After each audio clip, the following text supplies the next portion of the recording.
Guys, I'm Richard Fitzgerald. This is Dubai Works, where we interview the business leaders making a difference in this great city. That business with scalability was very interesting to me. I like building something that has legacy.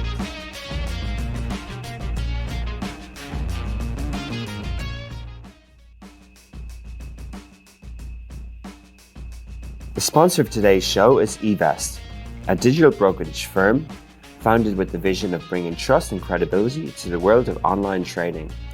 eVest provides investors with better opportunities in the online trading industry, offering self-trade service with high level of security and secured global licenses. eVest offers 100% reliable stocks with zero commission.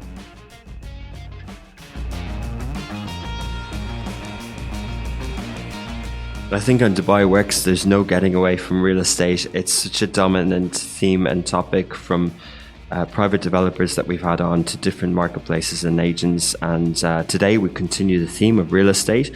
It's been in the news again lately. You'll have seen on Smashy Business socials and the app, and also on Lovin Dubai, that there was a townhouse recently sold for 35.5 million dirhams. There was a record number of transactions over the space of 5 days, 9.8 billion dirhams.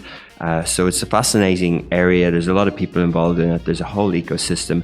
And I think anyone interested in real estate, buyer or seller, or if it's your day job, I think you'll really enjoy the conversation today.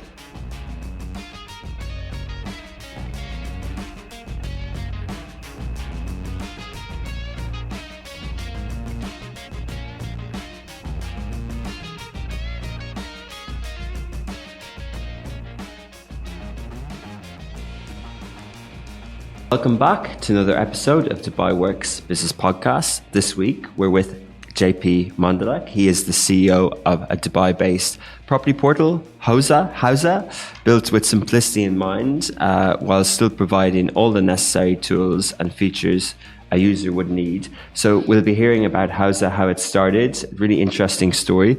We'll be talking about Dubai real estate marketplace as well, marketplaces online. How to build them, how to run them, and looking ahead, what's Houza's plans for the future. But first, welcome, JP. Thank you for having me, Richard. Thanks for coming in. And so can you kick it off by telling us how Houza came about? Certainly. So Houza.com started back in September 2020. It was on the back of COVID, which was a very tough time for the industry, particularly for agencies, couldn't do viewings and whatnot. And basically out of a frustration of lack of flexibility, of being able to get a break from the existing portals that they were subscribing and listing on. So they came together and decided to build a challenger portal. So, typically when you meet with startups, you meet in one or two individuals who are founders. But in this case, Houza.com's founders are actually 16 real estate agencies. And then six of them are kind of our core main founding partners, including Allsop and Allsop, Better Homes, Driven, D&B Properties, Core, CRC, to name a few, and Espas, to name a few. So these are actually our founding shareholders. And then Barry Judge was running the business up until this year. And Barry is the former CEO of Dubizzle. So basically, we are the only industry-backed property portal in the country.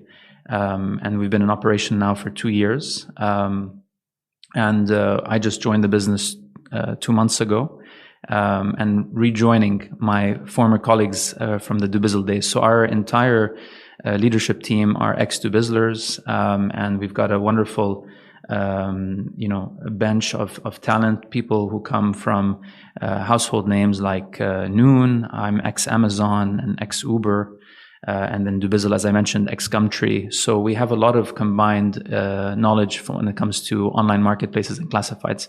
So this business was, as I mentioned, started on the back of a frustration that came from the industry, but very quickly we've elevated to kind of really tackling prevailing perennial problems that haven't been solved around fake and duplicate listings, lack of agent response rate, and then just the general inefficiency of finding a home or a property that you're interested in. So we've been at this for 2 years. Our founding shareholders have invested $5.5 million to get Houza.com off the ground and to build that product market fit. And you may have seen from our press releases and comms that we've launched something called Only on Houza, which is our disruptive entry into the market, whereby we have content that hits Houza.com before it gets listed anywhere else. And that's kind of our way to kind of get a seat at the table. Because as you know, in the market today, we have a duopoly structure, two very strong incumbents. But for us to be able to make a dent and get people to actually come and visit Houza.com first, we have over 1,000 properties that are coming and hitting our site before they get listed anywhere else. Fascinating. So much to unpack there. But I think what's really interesting, and you used the words, how did you describe it when industry backed, or what was the word you used? Industry backed, agency backed. Agency backed, yeah. So what would be perceived as competitors, those real estate agents and brokers, they've come together to not only come together to provide a commercial offering for the market, they've come together and done something that's in the tech space. That's they back themselves as well. They put money at the table. So it's quite an interesting approach. Where did that idea come about? Does it work in other industries? It's quite new to me.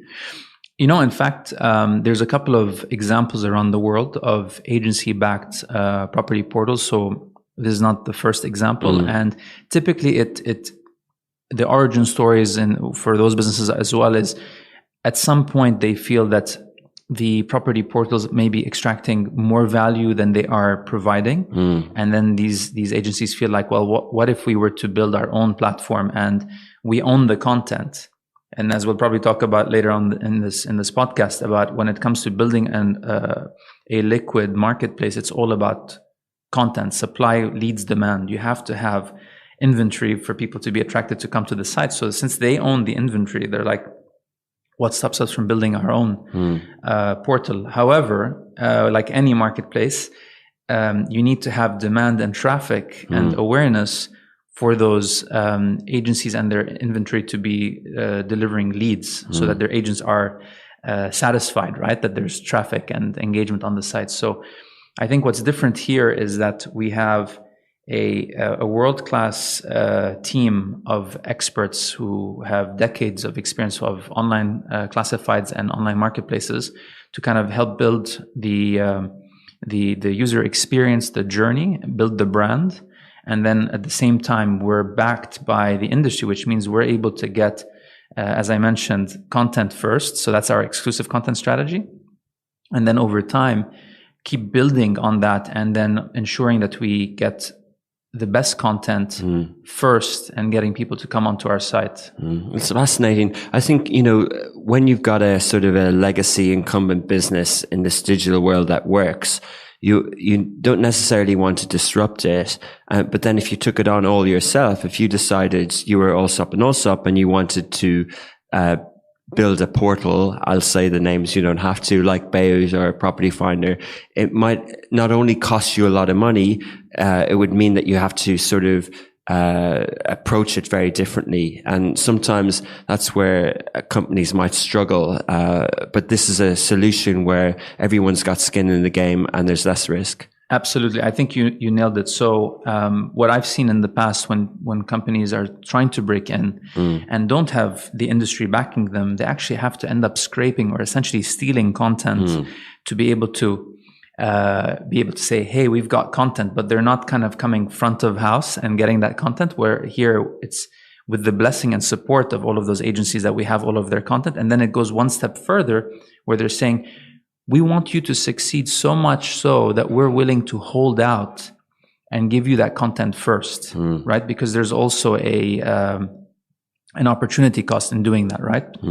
I think we've seen in the F&B industry, there's one called Chat Food that tried to do this as well, because similar example, the restaurants felt like the delivery companies or aggregators were benefiting more, and then they came up with something without fees. Yeah. But we haven't seen it in media. We haven't seen it where, other inventory is kind of put together to take on a Facebook or consolidation or something like that. So I'm fascinated to see, 2 years in exactly how it's gone. What's the sort of uptake? Are there any numbers you can share? Yeah, what I can share with you is, on any given day, we're delivering up to 1,000 leads to our agents and agencies, but whether it's that's spread across for rent and for sale. And maybe I should have mentioned this earlier, but Houza.com offers residential sale and rent, commercial sale and rent, and even property for sale. So that 1,000 leads is across the board, and that's I think quite healthy, frankly, within 2 years to get 1,000 leads a day. And that's, by the way, how we monetize. So unlike the incumbents who basically charge agents and agencies upfront to have inventory that they can advertise, our approach is very different, which also allows us to get that content faster, which is it doesn't cost you anything to list. We just charge you for every lead that we deliver. So our key KPI is driving leads onto the site. And then the other thing. And how does it monetize then at the end? So basically, example, you're Allsop and Allsop, you've got X number of listings on the site. If I've delivered to you on a particular listing 10 leads that hit the CRM, we'll charge you a fee per lead. And the way that we do it, obviously, is we price discriminate based on what type of a home that is in what part of town, the price point, because there's no point in paying, 150 dirhams for a lead, which is something we would charge for an apartment, a high value apartment on the Palm, versus say a studio in Dera. Right. So we have differentiated pricing depending on the property at hand. Yeah. Before we talk a little bit more about marketplaces and the dynamics around them, how did you get into this space? Did you know the real estate space before, and what's your background? Yeah, good question. So not at all, actually. I'm not a real estate expert. However, prior to my MBA, I was in finance. So I worked in New York and in Boston. I did mergers and acquisitions and private equity, all in tech. And then after business school, I came back to Dubai. So as I mentioned before the podcast started, I'm a third generation Dubai resident. Wow. And when I came back full time in 2012, my journey pivoted from being a finance guy to being an operator. So I was lucky to have been part of launching Uber in the Middle East and starting their operation here in the UAE as the country manager. This was back in 2013.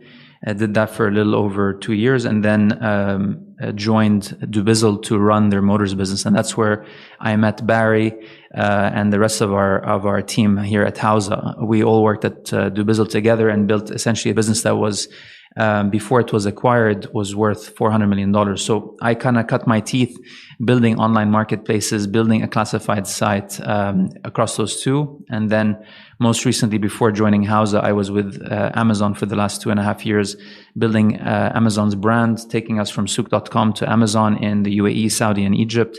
And then also responsible for what we call peak events, which was, the Prime Days, the Black Fridays, etc., sale events, which is like a $250 million program in the region. So that's my background. As I mentioned earlier, some of our team members are, ex-Gumtree, ex-Dubizzle, OLX, Noon. So we have an incredibly talented team at Houza that you would normally see in a much bigger company. So I think that combined with the opportunity, I think we're onto great things. It does sound very impressive on paper, on audio as we are. However, structurally, how does it work? Are the 10 or the kind of 16 companies, shareholders, and you describe them as shareholders. So does that simplify the process? Do you have your management team and it's like having a board as opposed to having sort of micromanagers or 16 other companies running a website, basically? Yeah, the way we separate them is we have founding shareholders and then kind of the longer tail shareholders. The founding shareholders were the ones that I explicitly mentioned. The Allsops, the Mahonis, Abdallah Al-Ajaji from Driven, Hosni Bayari from DNB, Ed Makura from Core. These individuals, and John Lyons from Espas, these individuals all sat on our board since inception, and now our board includes 3 of them, plus Barry, who's a marketplace expert. And then we're currently in the process of fundraising. So once we raise capital, we expect to give another seat or two to a VC or a strategic who would be investing in Houza. So that's our governance structure. And then we've got myself as CEO. We've got Sebastian Ritter, who again comes from Dubizzle, who was running our product and tech. He's our COO. And we have Matt Gregory, who was running the sales organization at Dubizzle. So he's our chief commercial officer. And Sarah, who you met outside, who was running B2B business for us for property in Dubizzle, is running marketing for us here. So that's kind of the leadership team. And then we've got folks in Berlin and Ukraine, around growth and tech. So that's what the org structure looks like. But these shareholders, their input comes in at the board level. Okay, interesting. So that makes it a bit more, not traditional, but cleaner in terms of input and things like that. Yeah, and they've got, obviously, what's amazing is that because they are in the industry, they're our direct pulse into the market, and they can give us real-time feedback. And when we're seeing problems in the market, like fake and duplicate listings, which we are, that is kind of one of the core problems that we're trying to tackle, we can work in partnership, in tandem with them to solve it, right? So for example, that product only on Houza.com, every single one of those listings that hits our site is verified, right? So that's kind of like us trying to be different and us trying to give the consumer or the property seeker a promise that when you come to Houza and you look at these listings that are very prominently featured on the site, we can tell you that they are real and they're fresh.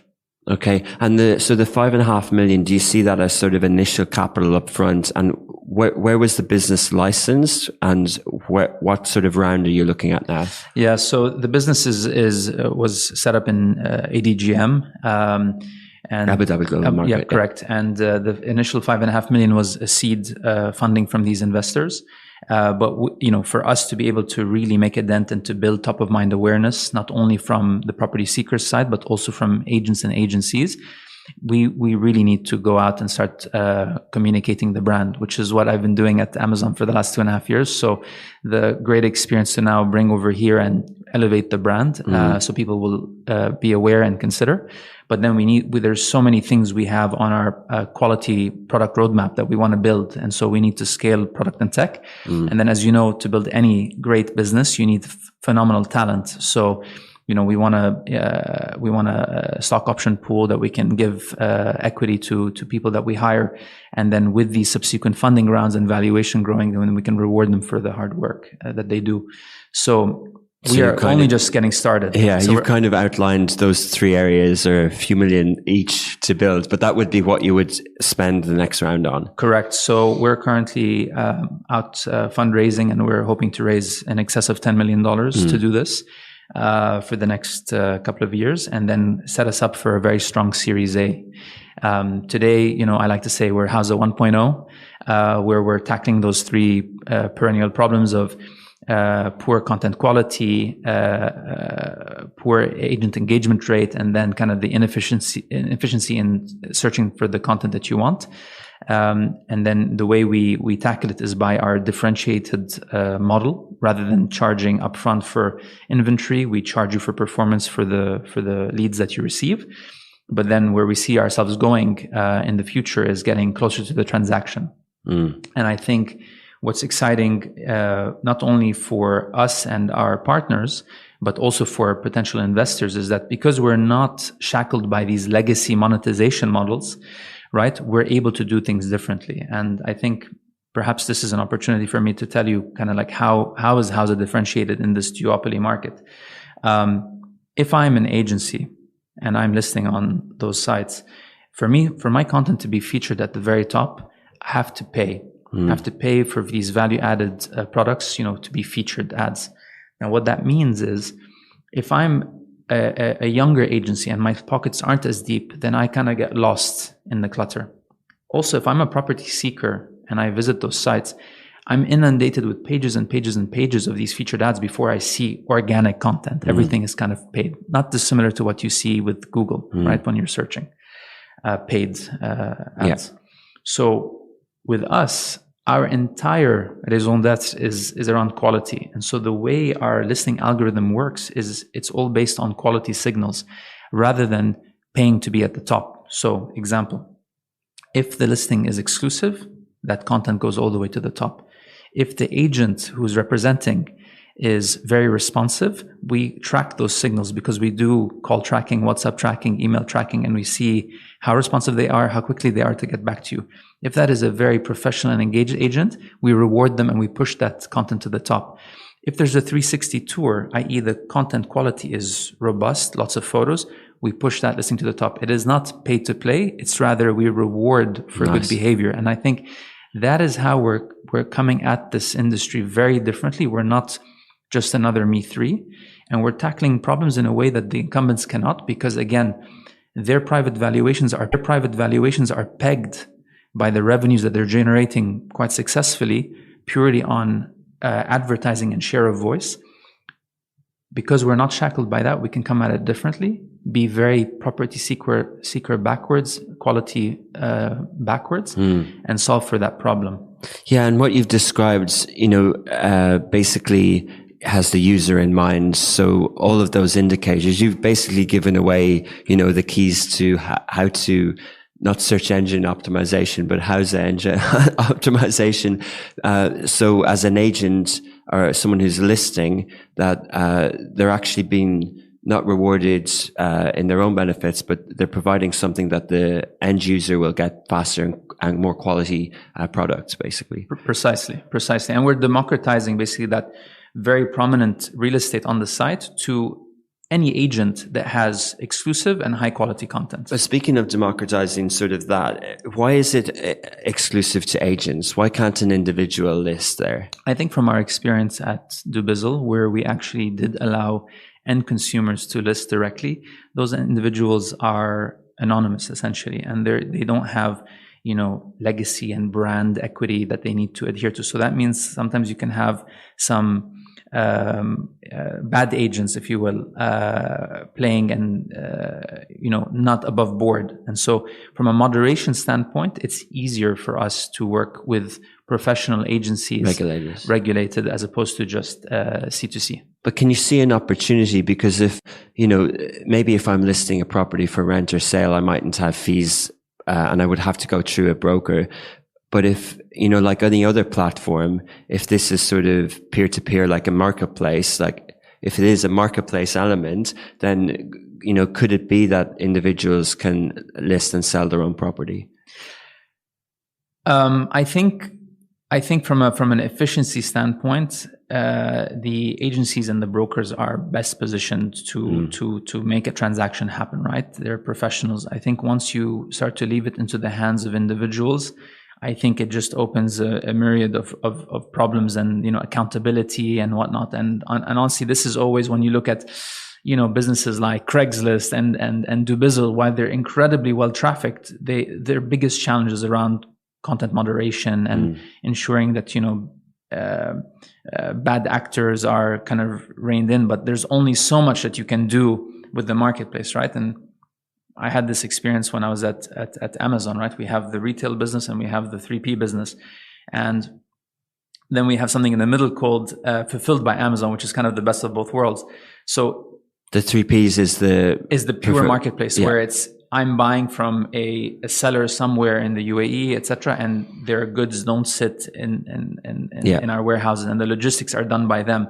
So from a quality standpoint, you have less control over that journey and that experience. So again, the interesting thing here is that given that many of the top agencies are our shareholders, we can work with them to control that experience to be superior and to be smooth. And then today, I said we're a Houza 1.0, where we're charging based on a cost per lead. But because we're still early in our journey, and we don't have these huge revenues that are pegged by subscription listing models, we can actually be creative and participate with the agency at the success level and even participate in the actual sale or rent transaction, which I think sets us up for a beautiful trajectory in terms of capital appreciation of our value of the business, because rather than going after what we believe is $100 to $120 million TAM of portal revenue addressable market, there's a $2 billion commission pool for the agencies in the UAE, right? That's a much bigger TAM to go after. Wow. That's the current size of the market. But I want to talk about the industry here and what's happened, especially since the pandemic overall. But while we're on marketplaces, that's interesting, having been in Amazon, and you mentioned how they split it out. Have they not set the blueprint of how e-commerce platforms and marketplaces can work in terms of having sort of owned inventory, marketplace inventory, and what was the third one?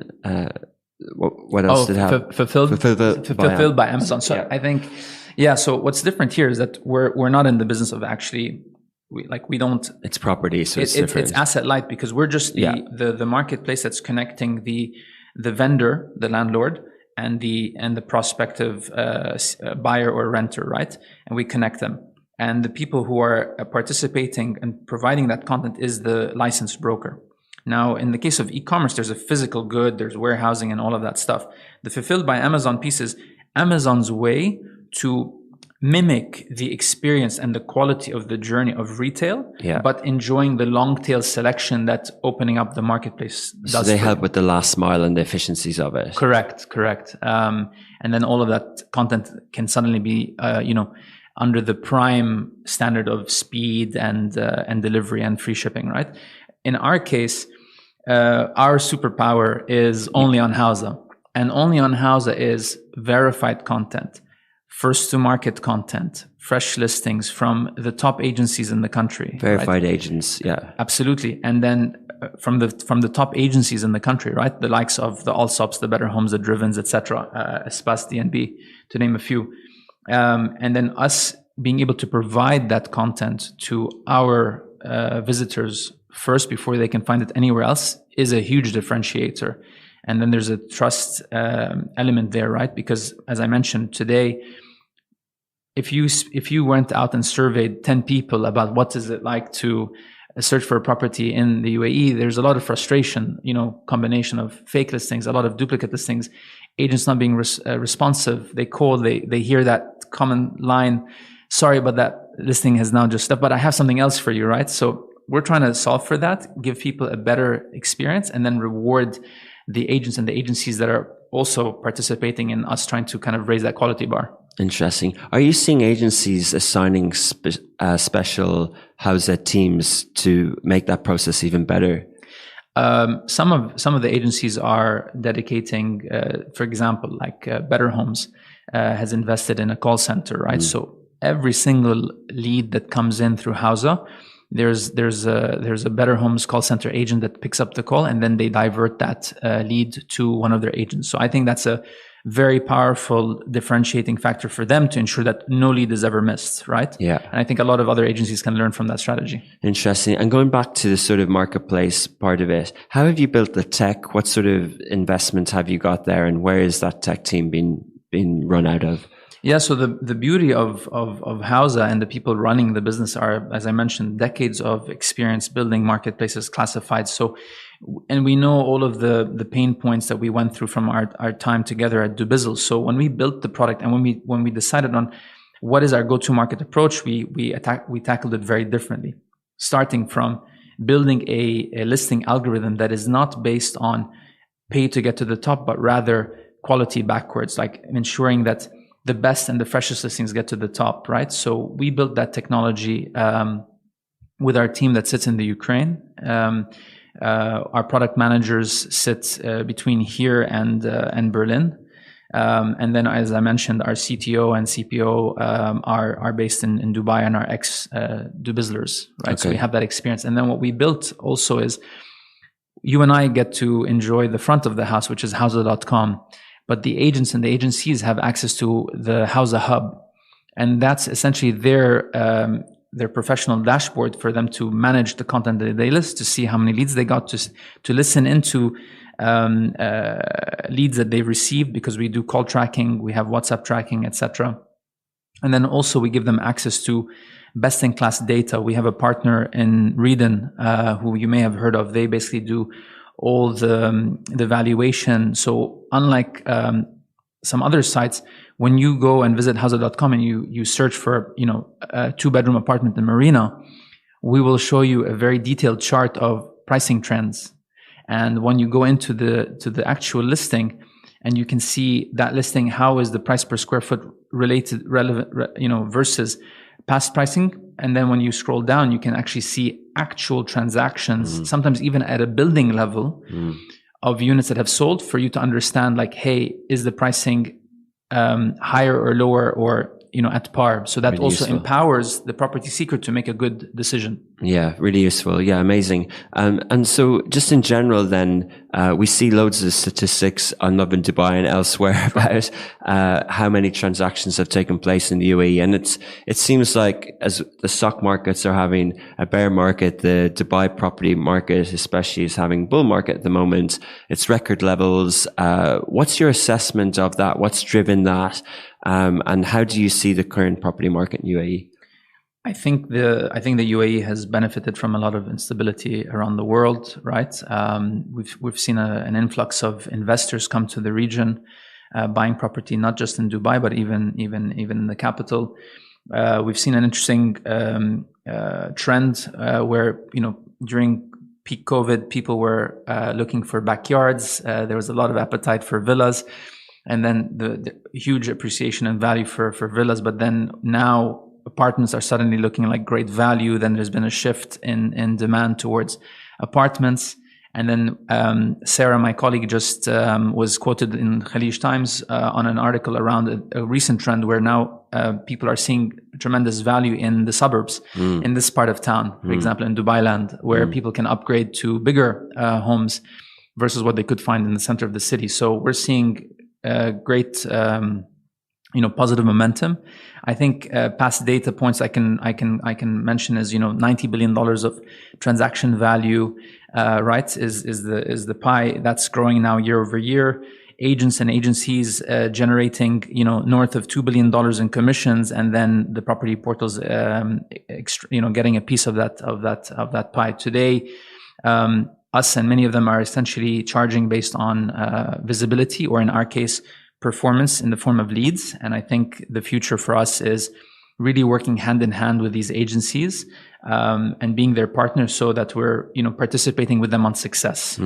Not to speculate, because property and real estate is perennially cyclical. It's just the nature of it. However, what do you think are the key dynamics? Like, you've as you said, third generation, so you and your family have seen Dubai sort of real estate happen from start to finish almost. What do you think are the key things that are driving things at the moment? If you were to tell the narrative of the real estate, the history of Dubai, where are we today? Yeah, I think I just turned 40, so I've seen Dubai from the 80s till date, and it's just, I think, a reflection of the leadership and vision of the leaders of the country, right? And the investment into the country and the city, infrastructure, stability, geopolitically, and then all the opportunity that it's created for many expats and locals in the country, right? So I think that's the baseline of what has allowed the real estate industry to flourish. But then the recent changes in around immigration, the golden visa program, etc., has given a lot of appetite for people to commit to the country in a longer, with a longer term view in mind. I recently became a homeowner 2 years ago.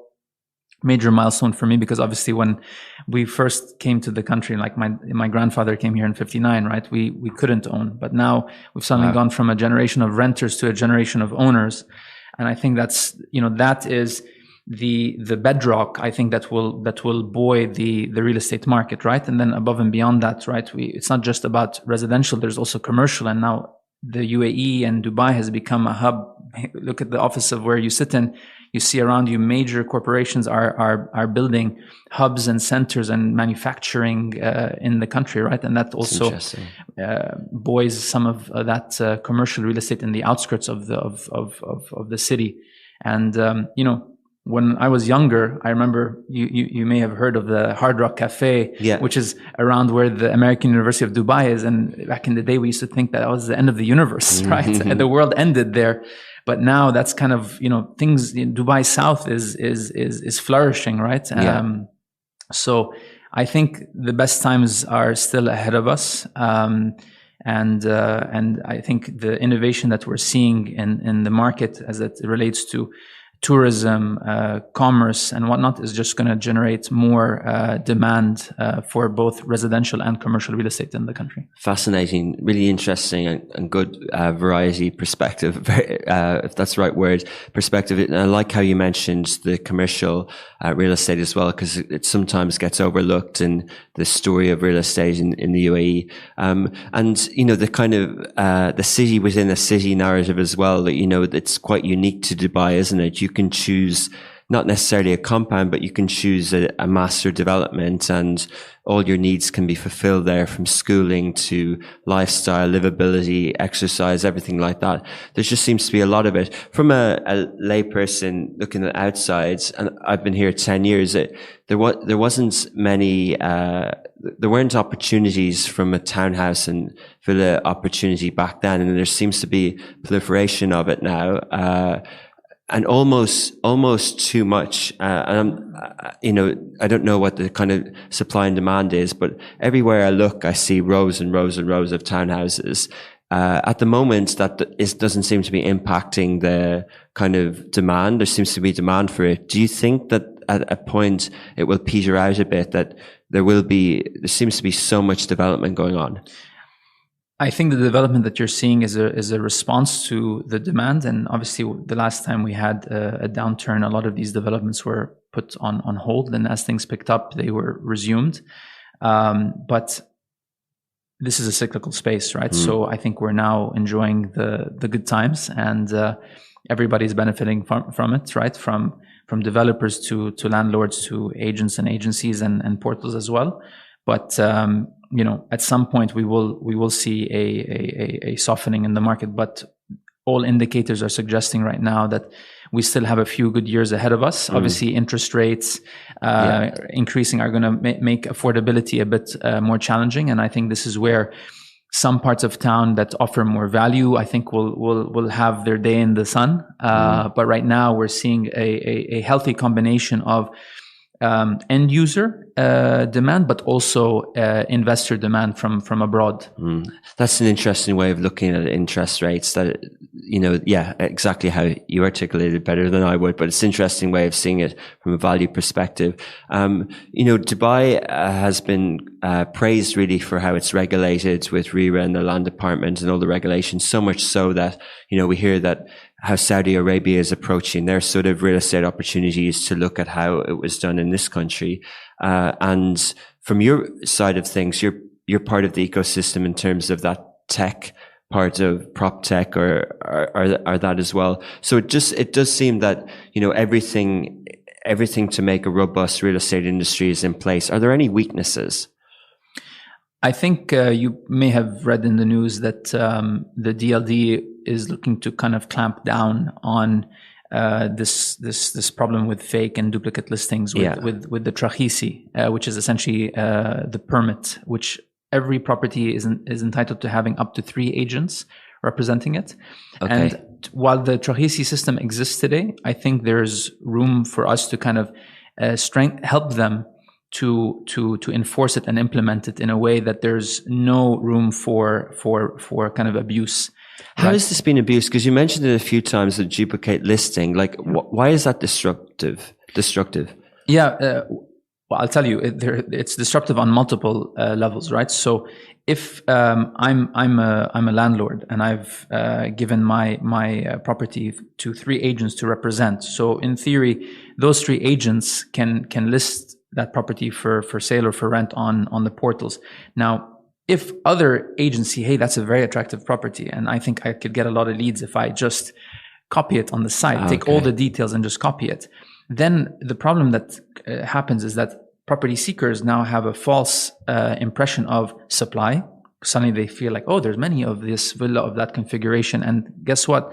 A lot of time when that content gets duplicated or faked, they use clickbaity techniques by dropping the price to get that first call. So then that puts a tough, puts the landlord and the representing agents in a difficult situation of like, what is the right price? And I'm getting calls for this, and who's representing this property, right? So I think if there is stronger enforcement and a real-time link between available property, sold property, and the DLD and on the portals, I feel like what will happen, a lot of this golden triangle problem will disappear. As I mentioned earlier, we're not shackled by this legacy monetization model where having absolute content drives value. So we can be, frankly, partners with the DLD to bring, to kind of enforce this. Whereas when you're in the business of selling the maximum number of listings, you're not really, what's the word I'm looking for? Incentivized to see that content come off of your site, right? So I think that's part of our quality roadmap, is to work hand in hand with the regulator to ensure that fake and duplicate listings come off of the site. And I think there's a technology element that needs to happen for that to happen in real time, where people cannot abuse it. And it kind of suits what Houza is doing. Yeah, I did hear about that in the news, and I was wondering where it was coming from. Obviously, people within the industry understand the challenge better. And it's not just hurting property seekers; it's also hurting professional and above board agents and agencies and the landlords that are giving their business to them. Yeah. So kind of part of the same topic, but what's your view on the inventory that's available and the property development trends? We've had a few private developers on this show before, and I'm always fascinated to see the innovation in that space alongside with the master developers. It seems to be a nice, healthy mix of opportunities and options for buyers. Yeah, we're seeing and hearing about a lot of exciting projects coming online. Some of our shareholders are experts, if you will, in off-plan. For example, DNB Properties is one of them, and they're having a record year, right? And they're listing a lot of that off-plan content on only on Houza, so people can get a first bite at the apple by visiting the site. And for example, I live in the Banyan Tree Residences in JLT, which was developed by Swade & Swade, which is also kind of a top-tier developer in the country. That was their first residential development, and the building has sold out. So they've also enjoyed some good success there. So I think there's good trends, and as I mentioned earlier, now the greater part of Dubai, the outskirts, the suburbs, are also starting to see that development happening and seeing people move to these suburbs because they see great value. So we're starting to see around here, Arabian Ranches 2, Mudun, etc., Town Square, all getting filled up quite quickly. Okay, cool. And coming to the end of the interview, it's flown by, but I wanted to ask about the future for Houza. We've talked a lot about Dubai, and you're raising sort of funds. Do you see this as how do you see this in terms of geography as a play? First, our goal is to make a real dent into the local market, because this is our home, and this is where our shareholders are based. All of our agency partners are based here. However, we all have experience on the management team of scaling beyond Dubai. So from our time at Dubizzle, we took the business to emerging markets like Egypt and Lebanon and whatnot. And then from my time at Uber, we expanded beyond the UAE. So absolutely, our aspiration is to build a regional player. However, the nice thing about, even though our population size is relatively small here, as an asset class, real estate is massive and is a big part of the economy. So you can actually build a business that is quite valuable by participating in that space. And as I mentioned, the numbers, right? $90 billion on average of transaction value happening, and then of that, a $2 billion agent commission pool. So there's a lot of room for us to build Houza to size, even by just focusing on the UAE. But once we crack the UAE, then obviously our next ambition would be to expand beyond and in the region. And what's your view of Saudi Arabia? Yeah, fair game, right? One of our shareholders, Abdullah Al Ajaji, who leads Driven Properties, is a Saudi national. And, we had very open conversations about the readiness of Saudi for this. I think the reality is Saudi today is, when it comes to landowners, it reminds me a lot of kind of the UAE of old, a lot of private family groups. You don't have a lot of agencies and agents on the ground. So the market is not, I guess, ready yet for a similar setup that we have. It's a lot of family groups, go visit the compound, the security guard will show you the property, etc. So they haven't yet made that pivot to an agency led market where a property portal would suit it well. You'd kind of go back to that whole C2C space. So we think that there's still a few years ahead of us before Saudi is ripe to enter. Because as part of the PIF and the Vision 2030, there was a statistic that the population of Saudi Arabia were among the lowest compared with Europe and elsewhere in terms of home ownership, and since 2016. But in the last 6 years, they've caught up. So there's been a lot of new owners on the market over there. So it's obviously a market in terms of home ownership and people living outside of their families that's really accelerating at a rapid pace. Yeah, absolutely. We saw this at Amazon, just the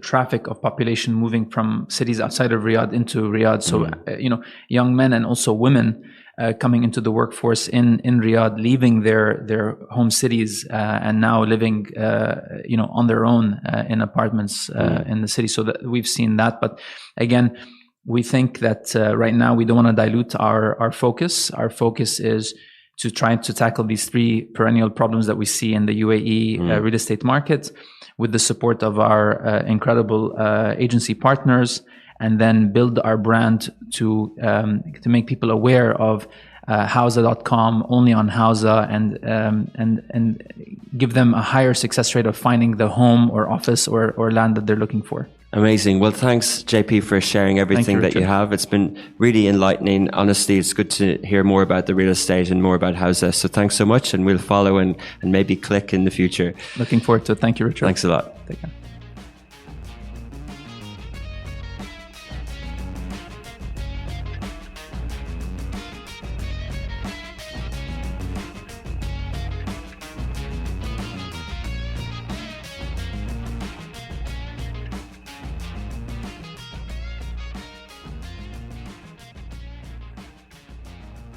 That was really great. Had a chat with JP afterwards and complimented him on his media training because he really spoke so well there. I'm feeling a bit under the weather and he really carried that podcast through.